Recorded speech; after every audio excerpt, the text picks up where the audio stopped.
بسم اللہ الرحمن الرحیم۔ طارق بن زیاد بربر نسل سے تعلق رکھنے والے مسلم سپہ سالار اور بنو امیہ کے جرنیل تھے، جنہوں نے 711 میں ہسپانیہ اسپین میں موجودہ حکومت کا خاتمہ کر کے یورپ میں مسلم اقتدار کا آغاز کیا۔ انہیں اسپین کی تاریخ کے اہم ترین عسکری رہنماؤں میں سے ایک سمجھا جاتا ہے۔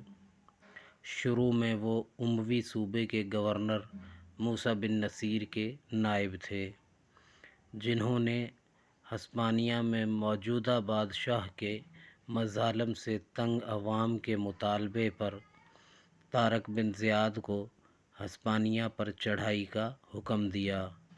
طارق بن زیاد نے مختصر فوج کے ساتھ یورپ کے عظیم علاقے اسپین کو فتح کیا اور یہاں دین اسلام کا علم بلند کیا۔ اسپین کی فتح اور یہاں پر اسلامی حکومت کا قیام ایک ایسا تاریخی واقعہ ہے جس نے یورپ کو سیاسی، معاشی اور ثقافتی پسماندگی سے نکال کر ایک نئی بصیرت عطا کی اور اس پر ناقابل فراموش اثرات مرتب کیے تھے۔ طارق بن زیاد کی تعلیم و تربیت موسیٰ بن نصیر کے زیر نگرانی ہوئی تھی، جو ایک ماہر حرب اور عظیم سپہ سالار تھے۔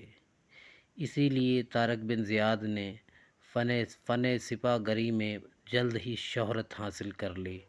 ہر طرف ان کی بہادری اور عسکری چالوں کے چرچے ہونے لگے۔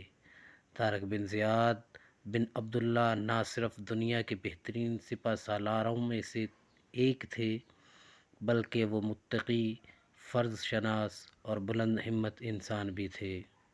ان کے حسن اخلاق کی وجہ سے عوام اور سپاہی انہیں احترام کی نظر سے دیکھتے تھے۔ افریقہ کی اسلامی سلطنت کو اندلس کے بحری قوت سے خطرہ لاحق تھا، جبکہ اندلس کے عوام کا مطالبہ بھی تھا۔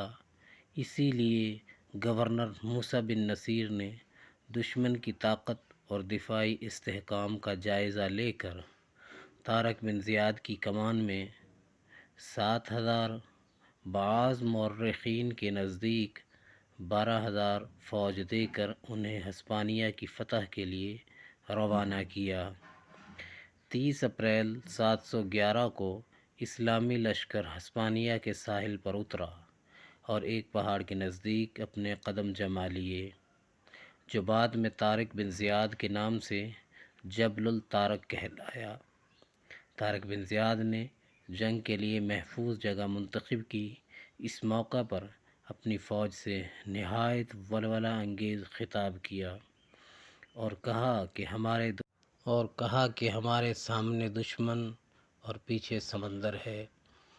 جنگ سے قبل انہوں نے اپنے تمام بحری جہازوں کو جلا دینے کا حکم دیا تاکہ دشمن کی کثیر تعداد کے باعث اسلامی لشکر بد دل ہو کر اگر پسپائی کا خیال لائے تو واپسی کا راستہ نہ ہو۔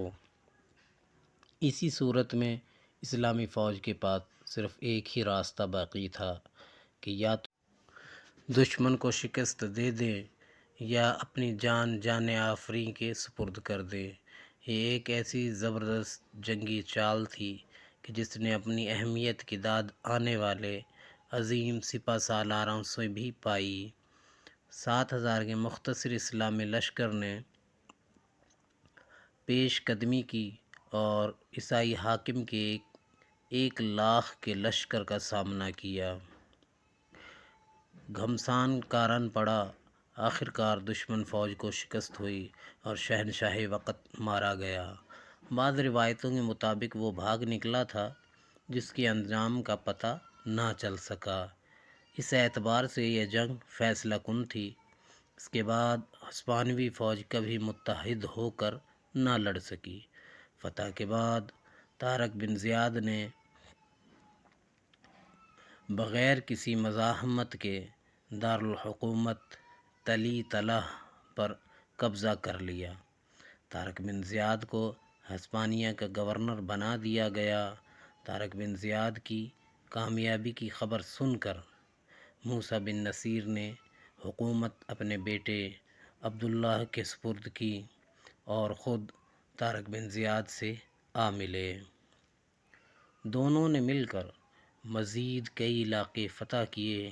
اسی دوران خلیفہ ولید بن عبد الملک نے اپنے قاصد بھیج کر دونوں کو دمشق بلوا لیا، اور یوں طارق بن زیاد کی عسکری زندگی کا اختتام ہوا، جبکہ اسلامی دنیا کے اس عظیم فاتح نے 720 عیسوی میں وفات پائی۔